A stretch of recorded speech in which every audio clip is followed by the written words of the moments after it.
Hello everyone, कैसे हैं आप सभी लोग एंड फ्रेंड्स। आज की वीडियो में मैं आपके साथ शेयर करने जा रही हूँ 5 amazing facts of vagina. Vagina की 5 ऐसी बातें जो कि कम्प्लीटली नॉर्मल होती हैं, लेकिन बहुत सारा कन्फ्यूजन होता है। फीमेल्स को लगता है पता नहीं ये नॉर्मल है या नहीं है। ठीक है, तो आज आपके डाउट्स क्लियर होंगे। मैं पहले भी इन चीज़ों पे वीडियो बना चुकी हूँ, लेकिन अभी भी क्वेश्चंस आते हैं तो मुझे लगता है एक और बनाया जाए। ठीक है, तो सबसे पहले हम बात करते हैं वेजाइनल डिस्चार्ज की। वेजाइनल डिस्चार्ज को लेके अभी तक भी बहुत सारा कन्फ्यूजन है, फिर से दूर करने की कोशिश करती हूँ। वेजाइनल डिस्चार्ज बिल्कुल नॉर्मल होता है, जैसे आपकी नोज़ से सिक्रीशंस निकलते हैं, आपके माउथ में सलाइवा आ जाता है अपने आप, ऐसे ही वेजाइना से डिस्चार्ज निकलता है, जिसको वेजाइनल डिस्चार्ज बोला जाता है। वेजाइना एक सेल्फ क्लीनिंग ऑर्गन है। और ये वेजाइनल डिस्चार्ज किस किस चीज़ से बनता है? वेजाइना का एक एंड होता है बच्चेदानी के मुंह पे और दूसरी ओपनिंग होती है बाहर की तरफ। तो बच्चेदानी के मुंह पर भी कुछ ग्लैंड्स होती हैं। वेजाइना के अंदर की जो लेयर है वहाँ पर कुछ सेल्स होती हैं। वेजाइना के अंदर एक हेल्दी बैक्टीरिया होता है, लैक्टोबैसिलस। तो इन सब तीनों चीज़ों से मिलकर सिक्रीशंस निकलते रहते हैं। तो ये ओवरऑल कंबाइंड डिस्चार्ज होता है, जिसको हम वेजाइनल डिस्चार्ज बोलते हैं, और ये कम्प्लीटली नॉर्मल होता है। किन किन कंडीशन में? अगर इसका कलर वाइट, ऑफ वाइट या फिर एग योक के जैसा हो, बिल्कुल ट्रांसपेरेंट हो, और इसकी कंसिस्टेंसी स्टिकी से लेके बिल्कुल क्लियर हो, तो ये इन कंडीशंस में नॉर्मल होता है। एंड येस, आपको कोई स्मेल नहीं आ रही है कि ऐसी स्मेल है जिसमें आप कंफर्टेबल है, कोई इचिंग नहीं है। अदरवाइज़ अगर इस वेजाइनल डिस्चार्ज का कलर येलोइश हो जाता है, ग्रीनिश हो जाता है, ब्लड मिक्स हो जाता है और कंसिस्टेंसी फटे हुए दही के जैसी होती है, तो इन सब कंडीशंस में आपको कोई इन्फेक्शन हो सकता है। तो आई होप आपको वेजाइनल डिस्चार्ज बिल्कुल मैंने सिंपल सरल भाषा में बताया है, तो कंफ्यूज ना हो। सेकेंड थिंग हो जाती है क्वीफ। अब यहाँ पर क्वीफ और फार्ट को लेके भी बहुत सारे कन्फ्यूजन है। फार्ट क्या होता है पहले आप वो समझिए। शुद्ध हिंदी भाषा में जिसे बोल देते हैं गैस छोड़ना, ठीक है, तो होता है फार्ट।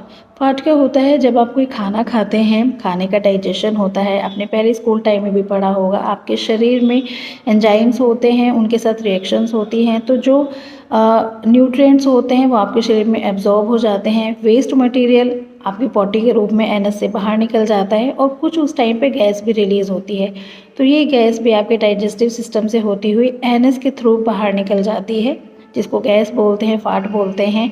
और इसमें एक अपनी अलग स्मेल होती है, क्योंकि खाने के दौरान जब उसका डाइजेशन हो रहा है उस टाइम निकली हुई गैस होती है। ठीक है, ये फाट हो गया। अब यहाँ पर क्वीफ से इसको कंपेयर किया जाता है। जो क्वीफ होती है ये कोई खाने के डाइजेशन से बनी हुई गैस नहीं होती, ये सिंपल एयर होती है जो आपके एनवायरनमेंट में होती है। और जब आप डिफरेंट एक्टिविटीज़ करते हैं, सपोज़ कि जब आप एक्सरसाइज कर रहे हैं या फिर जब आप फिजिकल रिलेशन बनाते हैं, तब भी आपके बॉडी मूवमेंट्स के कुछ ऐसे मूवमेंट्स होते हैं कि जो एयर होती है वेजाइना में ट्रैप हो जाती है। अब एयर वेजाइना में ट्रैप हुई है, उस एयर को बाहर भी निकलना होता है उसी रास्ते से, और जब वो बाहर निकलती है तो साउंड आते हैं जैसे आपको लगता है फाट के आती है। तो ये कम्प्लीटली नॉर्मल है और इस चीज़ से छुटकारा नहीं मिल सकता है, क्योंकि ये एक नॉर्मल सी चीज़ है। आपको इसके साथ बहुत कंफर्टेबल हो जाना चाहिए। ये चीज़ ना हो, अधिकतर इसके क्वेश्चंस भी आते हैं कि अगर आप रिलेशंस बना रहे हैं और आप नहीं चाहते क्वीफ की प्रॉब्लम हो, तो ऐसे नहीं हो सकता। ये कोई प्रॉब्लम नहीं है, एक नेचुरल सी चीज़ है जो अधिकतर फीमेल्स फेस करती हैं। ठीक है, तो आप कंफर्टेबल हो जाइए, इसको दूर नहीं किया जा सकता। इसके बाद नेक्स्ट थिंग हो जाती है पैंटीज़ ब्लीच हो जाती हैं। इसके ऊपर अभी मैंने रिसेंटली एक वीडियो बनाया। तो जो आपका वेजाइनल डिस्चार्ज होता है वो एसिडिक होता है, और एसिड के कांटेक्ट में कोई भी कलर आएगा, कोई भी कपड़ा आएगा किसी भी कलर का, तो वो ब्लीच हो ही जाएगा। ठीक है, तो ये चीज़ें भी बिल्कुल नॉर्मल हैं। अगर आपकी पैंटीज़ ब्लीच हो जाती है तो ये बिल्कुल नॉर्मल है, इसमें आपको टेंशन लेने वाली बात नहीं है। फोर्थ फैक्ट हो जाता है क्लॉट्स। जब आप पीरियड्स में होती हैं तो क्लॉट्स बन रहे हैं, तो क्लॉट्स यस बन जाते हैं। वो क्यों बनते हैं? जो यूट्रस के अंदर से ब्लड निकल के आ रहा है, कई बार आप एक पोजीशन में बैठे हुए हैं तो वो रुक जाता है वेजाइना में कहीं ना कहीं जाकर, और फिर जैसे ही आप सडनली अपनी पोजीशन चेंज करते खड़े होते हैं, वॉशरूम जाते हैं, एकदम से क्लॉट्स निकलते हैं। तो वो जो रुका हुआ ब्लड होता है वो अधिकतर क्लॉटिंग के रूप में, मतलब क्लॉट हो जाता है कुछ टाइम में, तो इस वजह से भी क्लॉट्स आ सकते हैं। और वैसे भी जो आपको ब्लीडिंग होती है उसमें यूट्रस के अंदर की लाइनिंग भी आती है, ऐसा नहीं है बिल्कुल सिंपल क्लियर ब्लड ही आएगा। तो कई बार उस टाइप के क्लॉट्स भी आपको देखने को मिल सकते हैं। ठीक है, तो ये भी बिल्कुल नॉर्मल है। एबनॉर्मल कब हो जाता है? जब बहुत ज़्यादा क्लॉटिंग आ रही है, बहुत बड़े बड़े क्लॉट्स आ रहे हैं साइज़ में, और आपको लग रहा है कि ऐसे तो पहले नहीं था, एकदम इतनी हैवी ब्लीडिंग हो रही है, तो उस कंडीशन में आपको गायनी को विज़िट करना चाहिए, ठीक है, वो एबनॉर्मल है। नेक्स्ट हो जाता है ब्राउन डिस्चार्ज। अधिकतर आपने देखा होगा पीरियड शुरू होने से पहले ब्राउन डिस्चार्ज हो सकता है या पीरियड्स के बाद ब्राउन डिस्चार्ज हो सकता है। तो ये दोनों कंडीशन में नॉर्मल है। कई बार क्या होता है ब्लड कुछ देर के लिए वजाइना में रुक जाता है, पुराना हो जाता है, वहाँ ऑक्सीडेशन होके उसका कलर चेंज हो जाता है, या तो डार्क ब्राउन हो सकता है या वो हल्के ब्राउन कलर का भी हो सकता है।